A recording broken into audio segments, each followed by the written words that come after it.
Welcome to the Counselling Tutor Podcast, the must-listen-to podcast for students of counselling and psychotherapy.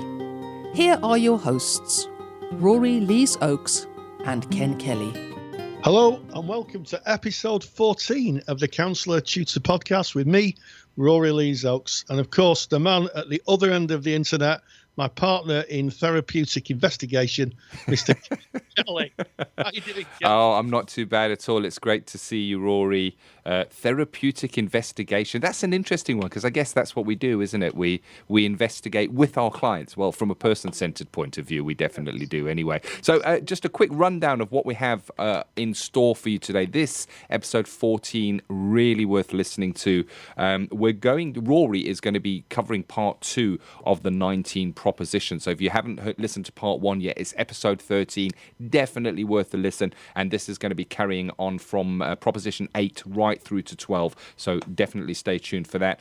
In skills today, we're going to be going right back, I guess, to the beginning. I'm going to be looking at attentiveness and rapport building. They're important in your assignment. So it's important for us to have a real good understanding of what that looks like. But we've got a real interesting topic to kick ourselves off today.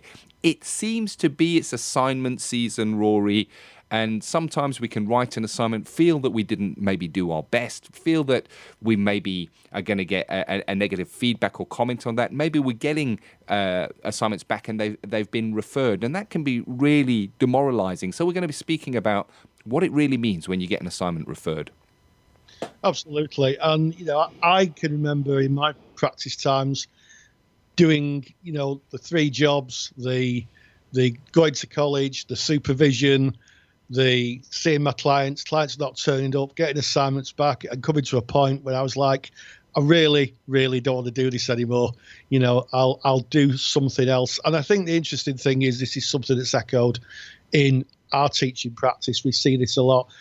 When you get an assignment back, I think the instant thing for some people is to say, I'm just not getting it. It's not always that. What it is sometimes is you're not answering the question. And I think one of the things to really understand, especially with vocational qualifications, so CBCAB, ABC Awards, Pearson, BTEC, some of you will be doing those qualifications, is the questions asked and you've got to answer it. And I know we've covered this in other podcasts, but it's not about your level of intelligence. It's just that possibly you've written a beautiful piece of work, but it doesn't answer the question. And I would say just take the feedback. Your tutor should be giving you feedback and saying to you, it should be nicely marked. It should say, this is what you need to complete this. And if you're not sure, get yourself a tutorial. 100%. And I can relate to that feeling as well. I remember excitedly putting in an assignment that I thought was pretty brilliant myself, to be honest with you. And I got it back and section after section had been referred. And yes, I had put in so much of my knowledge about the theory and about the skills and how it all comes together. But I'd missed the question and I wasn't asking the question. And here's the thing. When you're looking at the assignments that are used in counselling and psychotherapy, they are written by awarding bodies, and the awarding body has got one job. And that job is to evidence that you know and understand the stuff that's being taught. Now, it's a mismatch for me, Rory. It really is, because when you think about what counselling and psychotherapy is really about, it's about being there in a room with a person and working through their stuff. It's about a way of being, as Carl Rogers said, not a way of doing. And many of us are drawn in to this helping profession because we are that way inclined. We are empathic and we want to put a hand out maybe into the darkness. Now, to start writing and trying to evidence what we know, it can be really, really tricky. And what I've heard from learners certainly is, maybe I'm not cut out for this. And I get that there is an academic side to this, but at the end of the day, when you're out there in the trenches doing the greater good, that's not an academic process. It is an empathic feeling, almost, dare I say, spiritual process where you're bringing yourself and giving of yourself. So here's what my suggestion is. Get your feedback. Take that feedback, look what they're asking for, and as Rory has said, your tutor should be saying, here's where you've gone wrong, this is what we need. Answer those questions, hit it back in again. If it's not right, they're going to hit it back to you and say, hey, you haven't done this one right. Then you do that one right and put it back in and go through that process. And it can be painful and it can feel like there's a load of resistance there, but just get through that process. Just do it to appease the awarding body, to tick those boxes, because, come on, you and I really know that the real stuff happens in that therapy room, and that's what it's about, and that's where you're going to spend your career. Absolutely.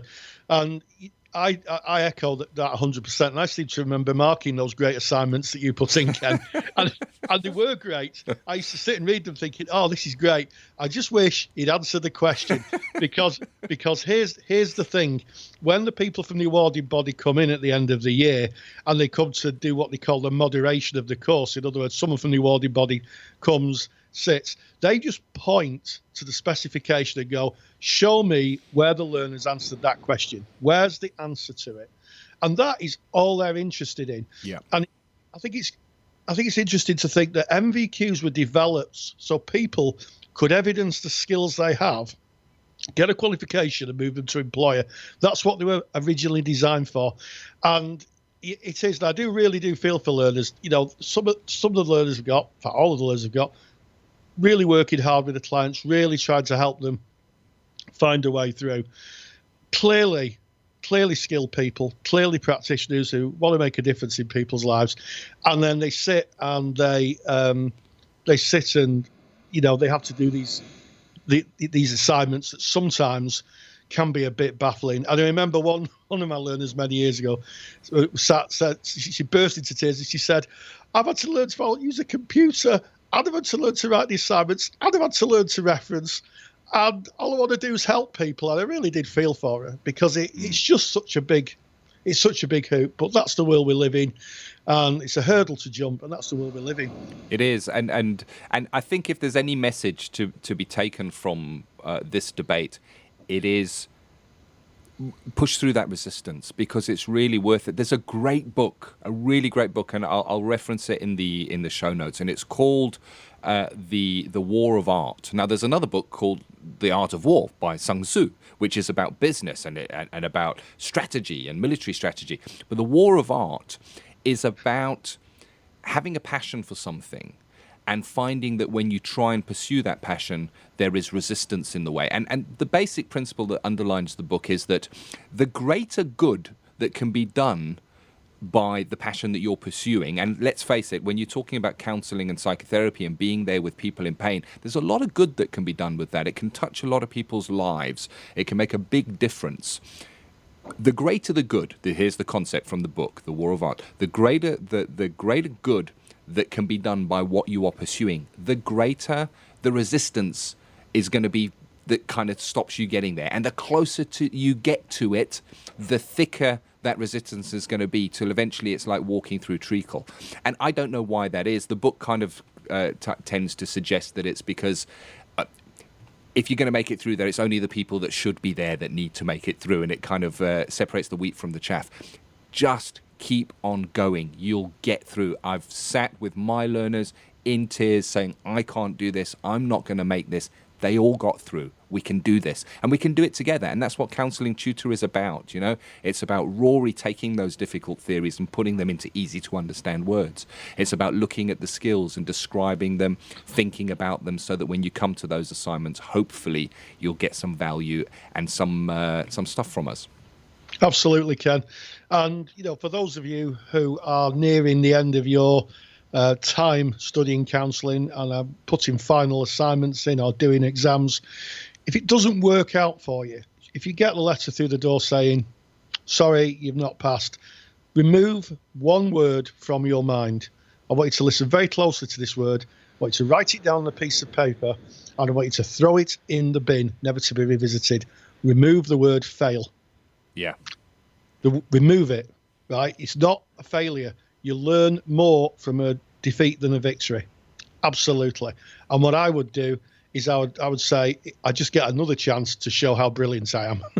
Yeah, I agree with you, Rory. And I think that we culturally, specifically in the Western world, culturally, the word failure is has huge negative connotations. The word, it's so weighty, just saying the word itself, failure. It almost resonates with it's a black, heavy cloud. The truth is that failure is part of any success. There is no success without failure. The light bulb would not be here had it not been for the how many failures that the man had to go through before he got the working model. There's in fact a website out there, I can't remember what it is, but it actually goes through all the great inventions and how many failures there were leading up to that.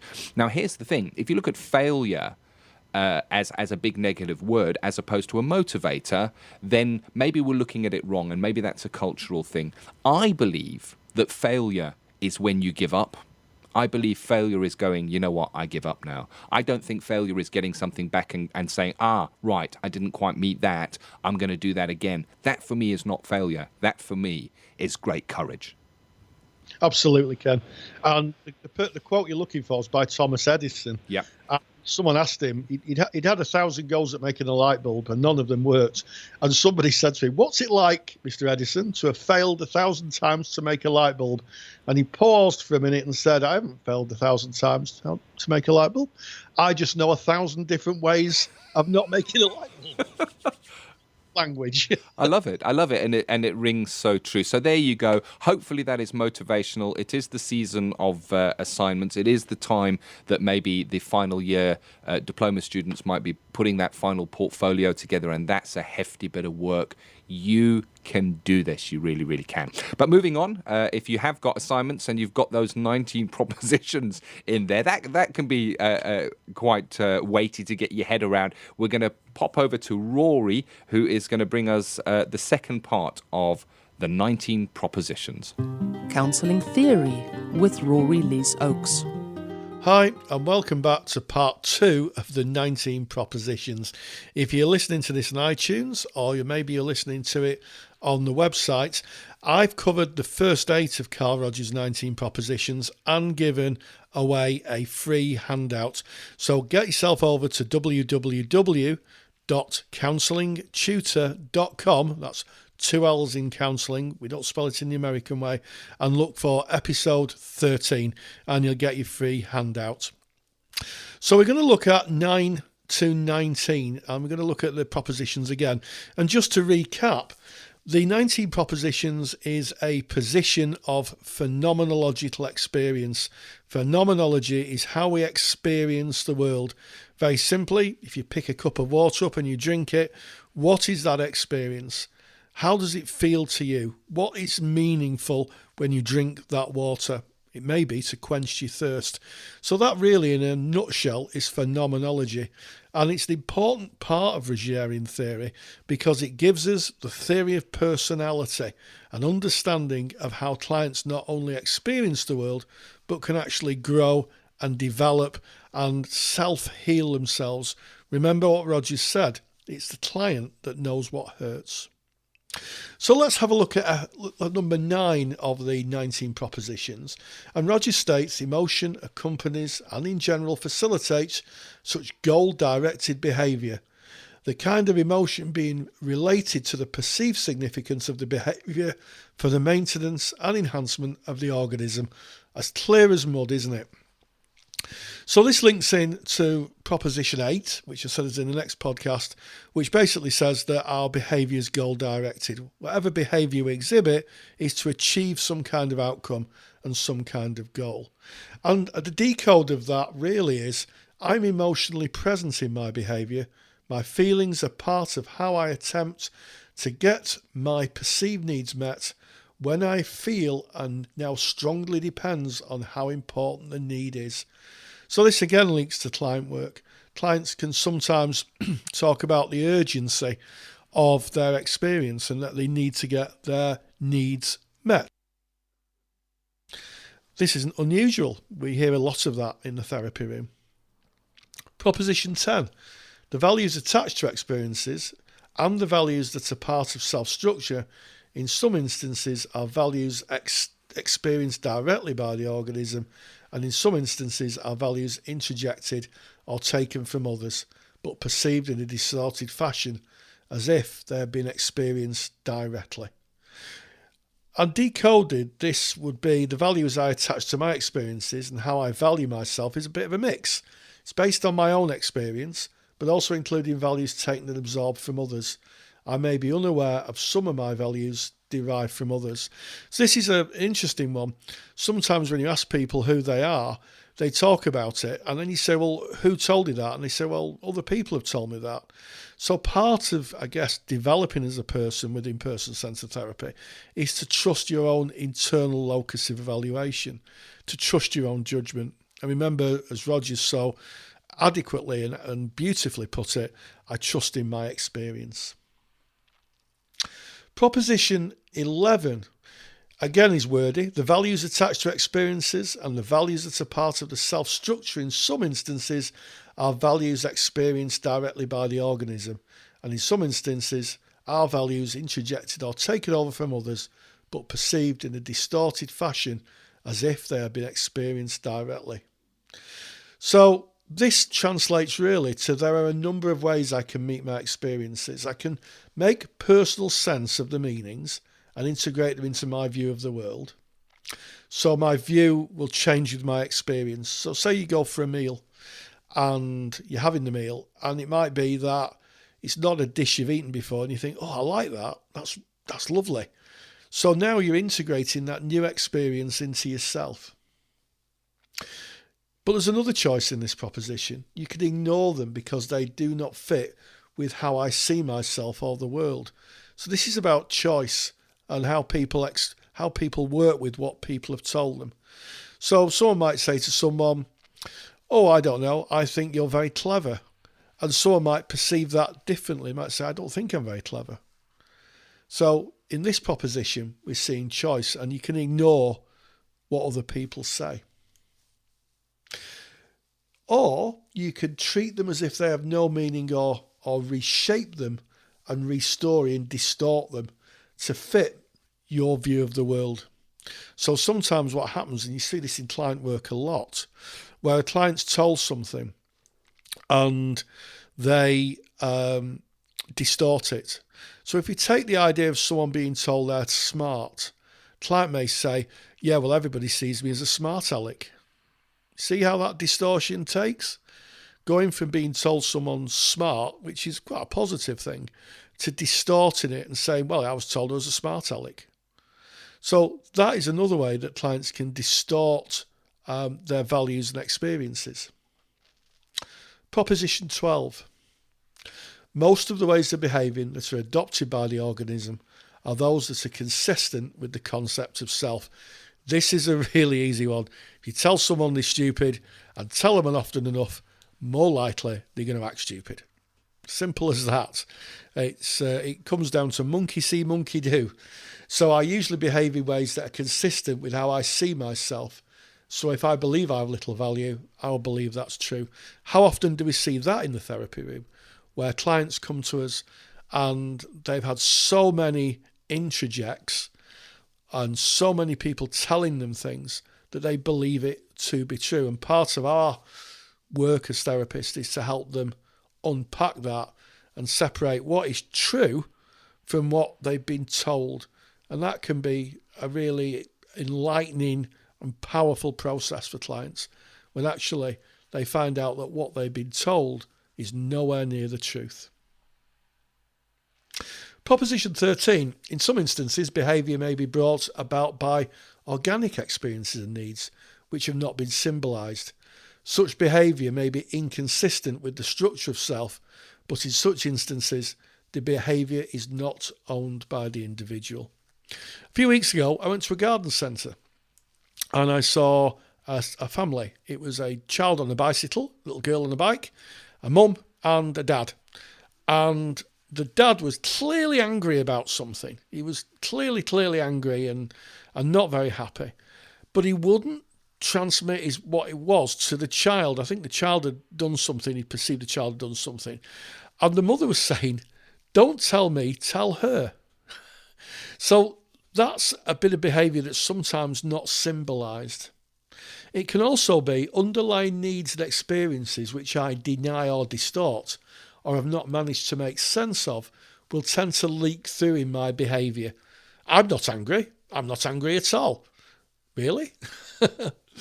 And this behaviour may be less consistent with how I see myself. I am not likely to own this behaviour. So just talking about how, the guy with his family was reacting, his partner was saying to him, you're angry, aren't you? And he's going, nope, I'm not angry. I'm not angry at all. So that's the kind of sense that that proposition gives us. And it links into the 7 stages of the process, doesn't it? About how people are ready to accept change and own things. Proposition 14, psychological adjustments exists where the concept of self is such that all sensory and visceral experiences of the organism are or may be assimilated on a symbolic level into a consistent relationship with the concept of self. And I knew that if I said organism often enough, I'd probably got it wrong. So I apologise if I've offended anybody with my earlier pronunciation. Maybe just rewind past that. What does that mean? Well, it's when I'm connected to my authentic being, I'm able to be open to my actual experiences, its immediacy and totality, and to integrate this into the world. So as part of psychological adjustment, this really is about acceptance. It's about accepting those things in the world and being real about them. And sometimes, the power of denial is really powerful in the therapy room, where people just won't accept the truth of a situation. Proposition 15, psychological maladjustment exists when the organism denies awareness of significant sensory and visceral experiences. So sensory is what we see, visceral is how we feel them. Yeah, which consequently are not symbolised and are organised into a gestalt of self-structure. He loves his words, does Rogers. Gestalt means a wholeness, okay, and self-structure means you. So organised into a wholeness of you is proposition 15. And basically when you disconnect from your own self, you'll deny your own awareness of your own experience. So it'll be very difficult for you to make sense of the world and other people. And this is what causes unease and tension, sometimes known as incongruence. Proposition 16, any experience which is inconsistent with the organisation of the structure of self may be perceived as a threat. And more of these perceptions there are, the more rigidly the self-structure is organised to maintain itself. So basically this is about being defensive. I may find the experience threatening if it's inconsistent with how I see myself in the world. The more experiences I find threatening, the more rigid my sense of self becomes, and the more tightly I cling to my viewpoint. So if someone is criticised or berated or belittled, it's very likely that the person will hold on to that viewpoint, literally like a drowning person holds on to a life raft, because it forms their self-structure, even if it's inconsistent. And if it's more threatening, then the more they're likely to hold on to it. And it's only in the therapy room with those conditions of empathy, congruence, and unconditional positive regard that the client can really start to ease the grip on that life raft and learn kind of to swim in the ocean of reality, to use a metaphor. Proposition 17 is probably the most powerful of Rogers' 19 propositions, and it's powerful for this reason. It gives us an absolute truth of why therapy is important and why us, as therapists, need to be really thoughtful of how we prize and emotionally hold the client when they're in our presence. It goes on to say, under certain conditions, involving primarily complete absence of threat to the self-structure, experiences which are inconsistent with it may be perceived and examined, and the structure of self revised to assimilate and include such experiences. So this one really is about safety, protection, how clients feel safe in the world. So if people feel not judged, if clients feel accepted and they can feel the warmth of the therapist, then they may very well be possible for them to look at experiences that they've denied because they find them too threatening. So this could be loss, bereavement. It could be sense of how they've treated others or how others have treated them. And in that moment where there's lack of threat, they can begin to make a sense of themselves, and the world may become different. And this is healing. This is Proposition 17. It's all about clients healing themselves. And I see so much of this when I've worked with clients who've been subject to abuse or neglect. When the conditions are right and they feel loved, for want of a better word, in a humanistic way, then they can release those things that are hurting them, look at them and make sense of them. Really important proposition. Proposition 18. When the individual perceives and accepts into one consistent and integrated system all his sensories and visceral experiences, then he is necessarily more understanding of others and more accepting of others as separate individuals. So first of all, I apologise for the word he. I'm pronouncing the propositions as Rogers wrote them, and of course it's he or she. But what we need to think about in this proposition is about clients loosening their construct of themselves and being more fluid and more opening. It really translates to when I'm able to hold in awareness and integrate all my actual embodied experiencing, I'm inevitably more understanding and tolerant of others. I'm more able to understand, value and accept others as separate beings. So this is about the old adage is you cannot accept others unless you accept yourself. Something that's so powerful in counselling training. If you accept it of self, then it's a lot easier and a lot more fluid to be able to accept others who are different to you.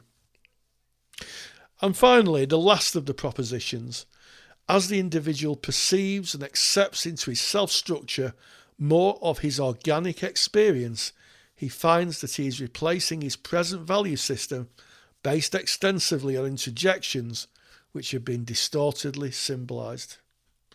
Simply put, when I'm able to reshape my view of the world and myself and include denied experiences, I begin to reshape my values.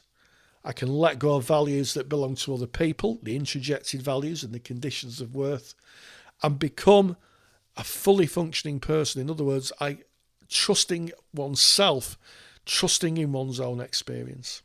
Well, there you have it. That's that key bit of theory brought right through to the end. And of course, if you missed the first part of that, propositions 1 to 8, you can catch up on those with episode 13 of Counselling Tutor Podcast. And Rory, you've got the download in episode 13 as well, which is your 19 propositions decoded. So for that, you just go through to counsellingtutor.com, click on the podcast tab, go to episode 13, go and refresh your memory on those and go and get that download because it's a real useful thing to have. It's a great tool because you make it so simple, Rory. Oh, thank you very much, Ken. And yes, it is. Rogers was a bit wordy, wasn't he? He was a bit. He's a bit of a wordy lad. He was a man of his time, I guess.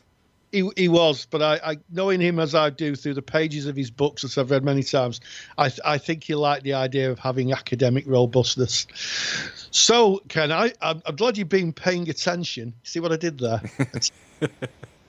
I'm glad you've paid attention to that. So, what are you going to be doing in Skills with Ken? Well, today we're going to be looking at attentiveness and rapport building. So this goes right back. This is, I guess, when you cover skills for the very first time at level 2 in the introduction to counselling. The first thing that you might talk about is attentiveness and rapport building and what that may be. But, it's deep. And attentiveness and rapport building is as much part of my practice today after being in private practice for many years as it was when I did that first simulated skills 5 minutes in level 2. It's important, and I guess it's important for us to revisit it because it can be seen as, just something that we do automatically. But I think you could almost put attentiveness and rapport building right there into the advanced skills category when it's looked at correctly. Counselling Skills with Ken Kelly.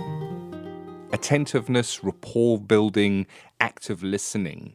These are the very bedrock of what we offer as counsellors, as psychotherapists. And I guess we cover it, what attentiveness and what rapport building is, right at level 2 in that introduction to counselling skills. We'll have a look at what that is. But we're going to be writing about that right through our counselling study, right up to when we put our final portfolios in, we do our dissertations. You're going to be mentioning attentiveness and rapport building because it kind of knits its way through what we offer as counsellors. It's the way we are within the relationship that lets the client know that we're there for them, that we're listening to them, that we are attentive and focused on what it is that they're bringing, that we are looking from their frame of reference as opposed to from our own frame of reference.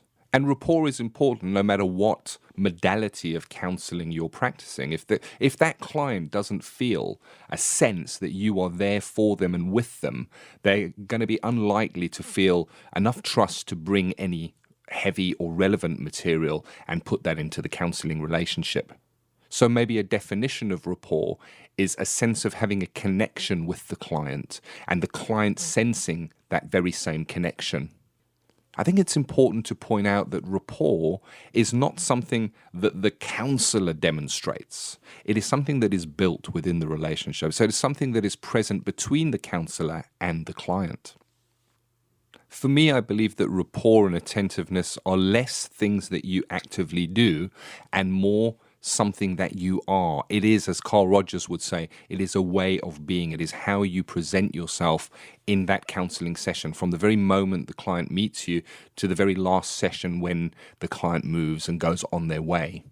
I think it can be really easy in a recorded skills session that is going to be evaluated to try and turn on the rapport, to kind of flip a switch and do all the right things that will be measured as rapport so that you can kind of evidence that in your assignment.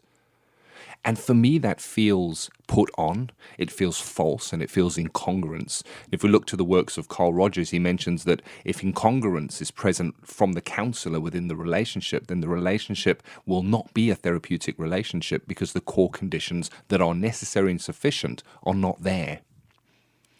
So for me, the very essence of rapport is about being your true self, taking you just as you are into that relationship. So you're not there in the session trying to be the counsellor. You're just being yourself, receptive to what that client is bringing. Of course, there are things that we can do as counsellors to prepare, to be better able to demonstrate that rapport, that attentiveness. And I'm going to start with being well prepared for the session. So this means going into the session being calm, being unrushed, being ready so that you can be present for the client. So if 2 minutes before the client walks in, you're on your emails, kind of getting back to people, potentially you're not going to be in the right mindset to be 100% fully there. You may find that that last email that came in is still floating around in your mind. So perchance there is an opportunity to maybe put in 5 to 10 minutes to just calm yourself and come into the place of being present before the client arrives, to maybe go over notes, to maybe think back to your last sessions with this client and look at who they are so that as they arrive, you're in essence already with them. Another way that we can encourage rapport within our counselling environment is to look at the counselling environment itself to make sure that it is a safe and trusting environment, that it is uncluttered, and very importantly, that the client will feel that that they're bringing is confidential, that it can't be overheard through a wall that is not soundproof, that they can't be seen by passers-by who may be able to look through the window. So they need to feel safe to be fully integrated into the relationship for that rapport to build. When the client is at ease, when they feel that they're in a threat-free environment, that is when that rapport can start to build between counsellor and client. As a counsellor, if we're aware of who that client is, what their name is, remembering the key issues that they brought at a last session, remembering maybe names of special people within their lives that they have mentioned, that we've taken down and put into our notes, maybe taking the time to look over those notes before the session, that all goes towards building that rapport. Shows the client that we care, that we're paying attention, that we're there with them.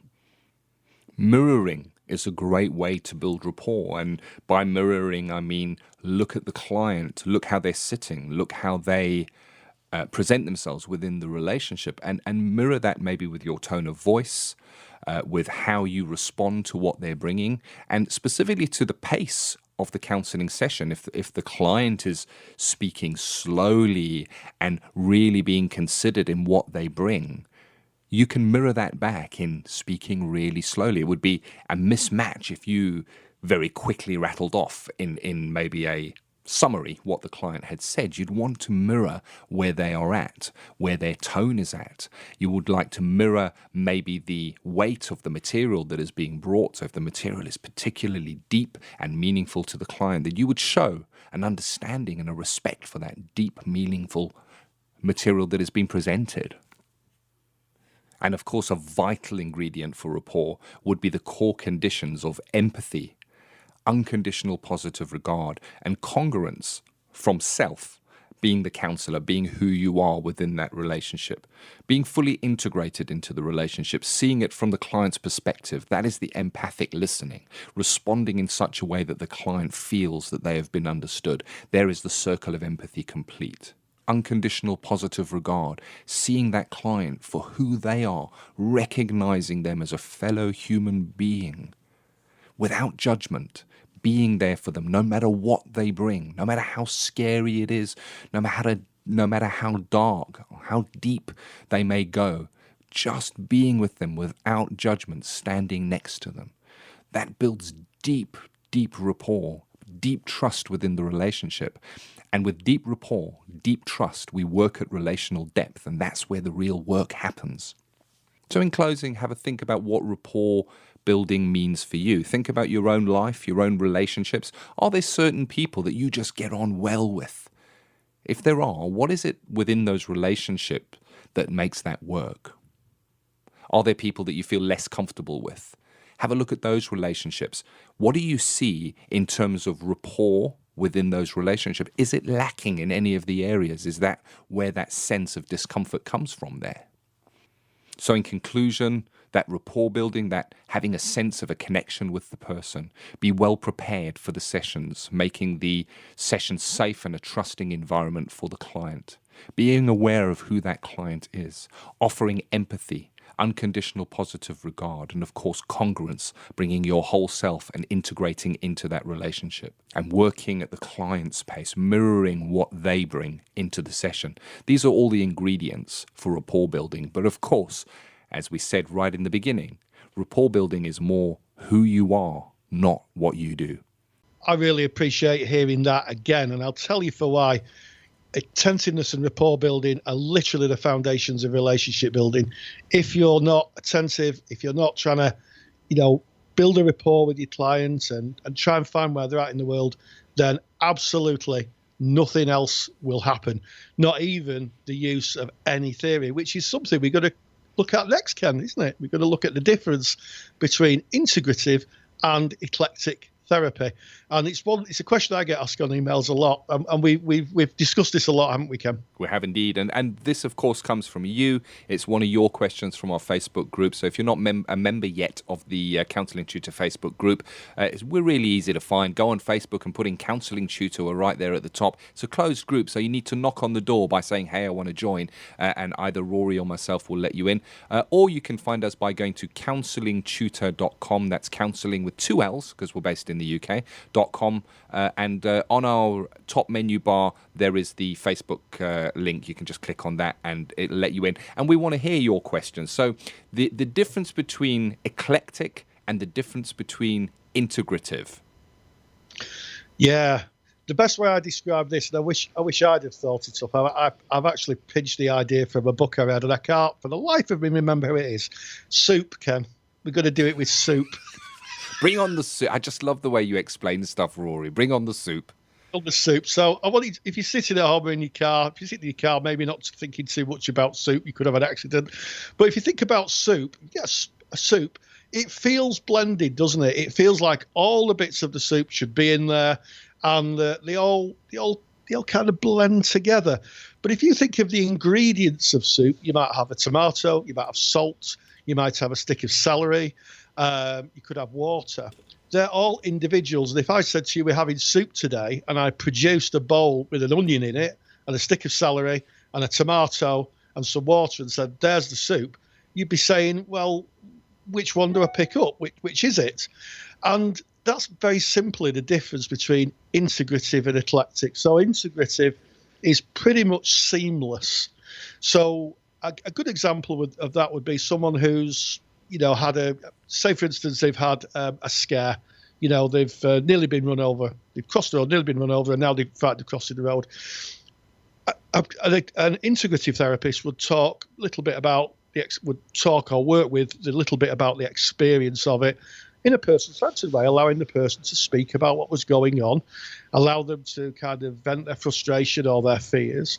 And then what they may do is say, okay, I'm moving to a more cognitive behavioral base. So they may say, if it's just this that you want to talk about, it may be that we look at ABC, that activated event, the belief it generates, and the consequences that you live by. And, that could be worked with.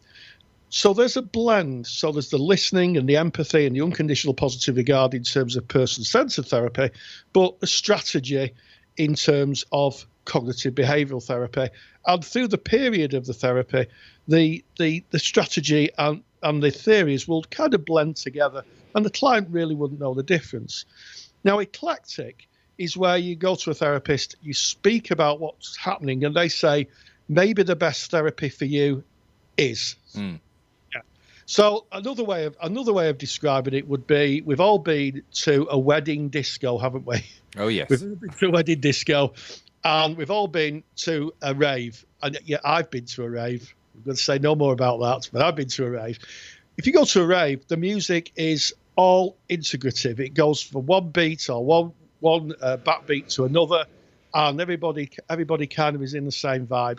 If you go to a disco, if you go to a disco at a wedding, then somebody always wants a slosh or a waltz, maybe for the more mature visitors. Somebody might want the birdie dance, yes, yeah. And somebody might want, I don't know, Oasis.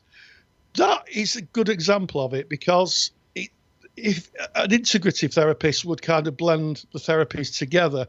But not only that, Ken, and here's the thing, an integrative therapist would actually think about those as they apply to themselves. So they wouldn't just say, well, I'm going to use this and pull it out of a hat and say, this is what we're going to use. They would actually integrate them into their own lives, rather like as person-centered therapy. Therapy is meaningful for me, and I know it is for you, Ken. And it's the same with an integrative therapy. I think an integrative therapist would apply them to themselves. And we're gonna put some stuff in the library from Richard Erskine, who is a world authority on integrative therapy. And he makes a really good point about, if you're practicing the therapy, really you should be integrating it into yourself, not just pulling it out of a bag, asking the client to get involved with it and then putting it away again. You have to believe in it. And that's integrative therapy. It really fits, and it's integrate, isn't it? The word integrative. And it feels, I guess if we were looking at TA, it kind of feels smooth and almost soft and fluffy, integrative and seamless, whereas eclectic, even the word itself, feels like sharp and spiky. Eclectic. It really, It kind of is. And there's a program that used to be on in the United Kingdom. So all you listening here in the UK may know it. It's called Ready, Steady, Cook. And in Ready, Steady, Cook, they would have two teams, and they would have the same ingredients. They would have the same ingredients, and they would have to make some kind of food using the same ingredients. And the dishes would taste completely different, because it's what you bring. It's your personality. It's a recipe. And I guess integrative is having a full understanding of the therapies that you're drawing on. Whatever they may be, you're integrating them for the betterment of the client and their journey. Eclectic would be like being in class, being a person-centered counsellor, being in class, having a TA lecture and thinking, wow, that PAC model, that's a good one, that I'll take that into my next session with my that is eclectic. You're just bringing something in, bang, it doesn't fit there, it's not for the benefit of the client, you don't have a full understanding of what you're bringing in, so therefore you're not able to integrate it. So I guess that's my understanding of integrative versus... Absolutely, Ken. And I'll give you an example of what bad eclecticism looks like. A few years ago, I was talking to someone who said, "You're a counsellor, aren't you?" And I said, "Yes." She said, "Does this sound right?" She said, "I went to see my therapist, and I was talking about something, and she got me talking to an empty chair." So she said, "Well, okay." So we tried that. Then the next week, she produced a picture with 3 gravestones on, and asked me to write what I think would be on the gravestone, what I would want on it, and what other people would write on it.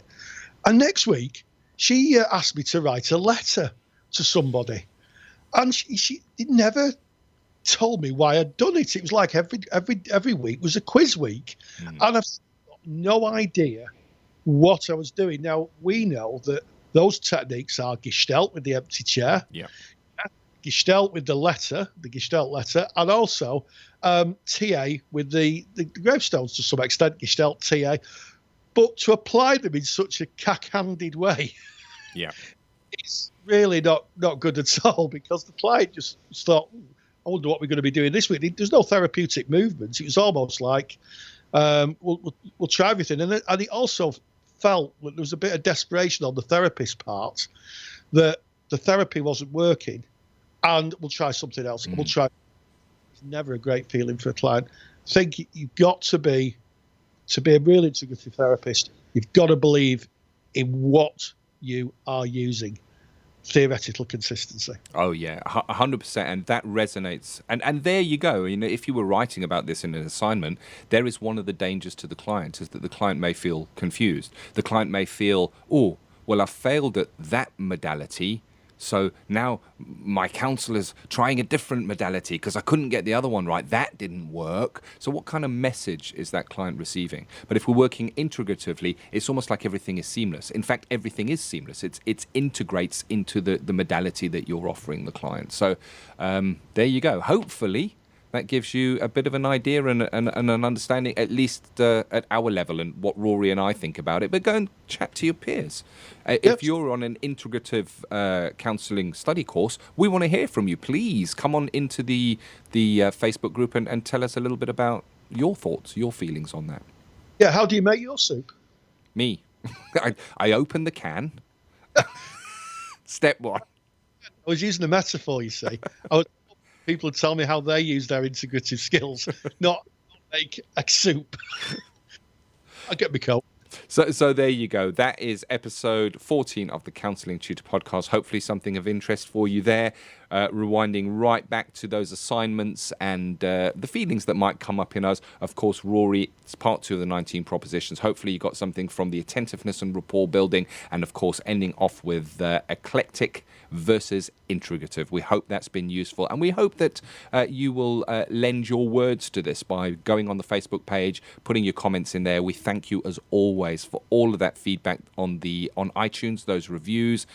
Boy, do we appreciate those. Really, I last looked, we were number 1 for higher education in the world, and that's not because of us. That's not because this is so amazing. It's because of you guys, and because you're so amazing by just going and lending those comments. And if you've made a comment on an episode, you know what? You can comment on another episode as well. You can actually leave a comment for every single episode, should you wish to. But we're very grateful for those. So I guess that's it from me. So I can't wait until next week to see what unfolds. Absolutely, Ken. And as always, stay grounded and stay safe. Take care. Thank you for listening to the Counselling Tutor Podcast. Find the show notes for this episode on our website at www.counsellingtutor.com.